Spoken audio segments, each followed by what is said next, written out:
নমস্কার বন্ধুরা, আজকে চলে এসেছি আমার খেতিতে। আর সমস্ত কিছু সবজিপাতির চাষ আপনাদের কাছে আমি দেখাবো। সমস্ত কিছু সবজি যে সমস্ত চাষ আমরা করেছি সমস্ত আপনাদেরকে দেখাবো। আর আপনাদের কাছে রিকোয়েস্ট থাকবে, চ্যানেল যদি নতুন হয়ে থাকেন তাহলে অবশ্যই সাবস্ক্রাইব করবেন, একটু সাপোর্ট করার জন্য হলেও। দেখো, এদিকে চাষ করা হয়েছে পেঁয়াজ। এই পেঁয়াজটা খুব ভালো হয়েছে একেবারে। দেখো গ্রোথ, দেখো পেঁয়াজের কেমন সুন্দর গ্রোথ রয়েছে। এভাবে চাষ করা হয়েছে, খুব সুন্দরভাবে পেঁয়াজের চাষ করা হয়েছে। দেখো চারিদিকে এর দিকে পেঁয়াজের চাষ রয়েছে।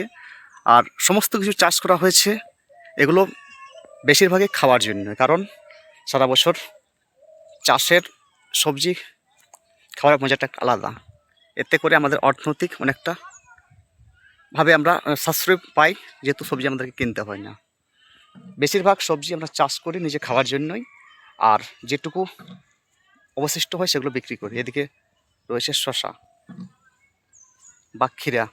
দেখো এদিকে ক্ষীরা চাষ করা হয়েছে, সমস্তটাই চাষ করা হয়েছে। এটা চাষ করা হয়েছে বিক্রির উদ্দেশ্যে। প্রায় 1 বিঘে জায়গার মধ্যে চাষ করা হয়েছে এটি। এখন আপনাদেরকে নিয়ে যাবো আমাদের আলুর ক্ষেতের দিকে। দেখো এদিকে চাষ করা হয়েছে আলু। বন্ধুরা দেখো, এদিকে রয়েছে আমাদের আলুর ক্ষেতি। এদিকে আলুর চাষ করা হয়েছে। আজকেই আলুর পাটানোর ব্যবস্থা করলাম, তবে দুর্ভাগ্য এটাই যে আজ অনবরত কিন্তু কাটছে লাইন, তাই টুলু পাম্পের ঠিকমতোভাবে আজকে আমরা পাঠাতে পারছি না। ঠিকঠাকভাবে হলে আমাদের মোটামুটি 2 ঘন্টার মধ্যে কাজটা কমপ্লিট হতো, তবে যেহেতু আজ সারা দিন ধরে ডিস্টার্ব দিচ্ছে একটু সময় লাগছে। দেখো আলু গাছ ভালোই রয়েছে,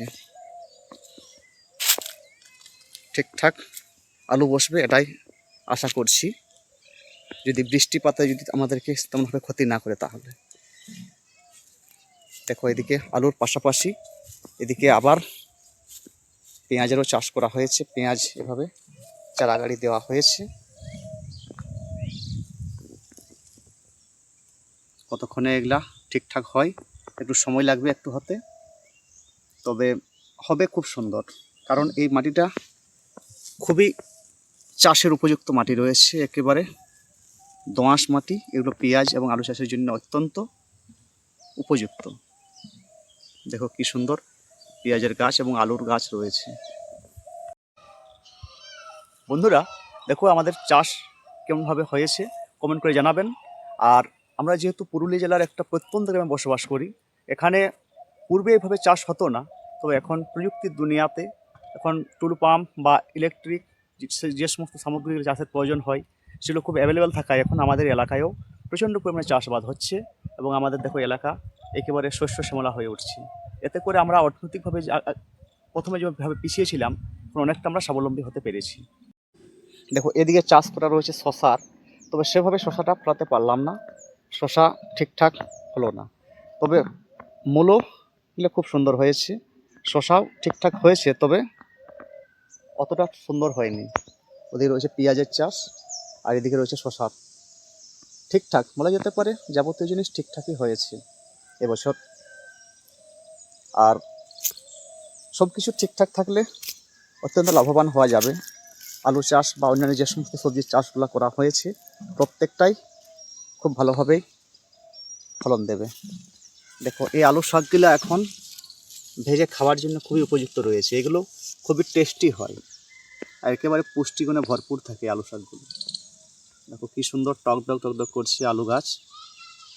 আর আমাদের পরিবেশটাও খুবই ভালো, একেবারে বিচ্ছিন্ন জনবসতি আমাদের রয়েছে, মাঝে মধ্যে ঘর, অত জনবসতি আমাদের নেই। দেখো ওইদিকে যে গাছটা দেখতে পাচ্ছেন ওগুলো হচ্ছে মরিচের গাছ। এই আলু বাড়ির আলু ক্ষেতের ওপারের যে ক্ষেত ওখানে রয়েছে কুলফির চাষ, তারপরে রয়েছে ওদিকে মরিচের চাষ।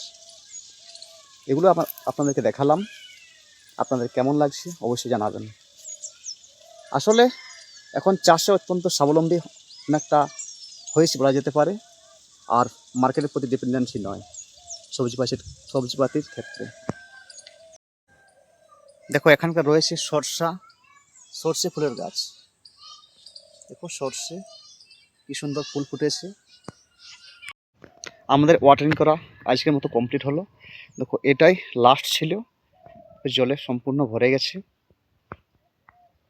এই দেখো এটাই আমাদের লাস্ট ছিল, জলে সম্পূর্ণরূপে ভরে গেল। তার মানে আমাদের কাজ আজকের মতো কমপ্লিট।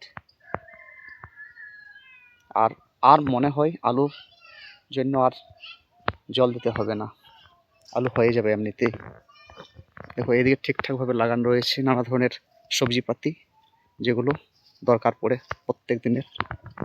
বেগুনের গাছ থেকে শুরু করে শাক, মরিচের গাছ সমস্ত কিছু রয়েছে। এখান থেকে টুলু পাম্প সেট করা ছিল। এই হচ্ছে কুয়ো, আপনাদেরকে দেখাচ্ছি। অনেক নিচে জল রয়েছে। দেখো আমাদের এভাবে এখান থেকে জল তোলা হয়। ঠিক আছে বন্ধু।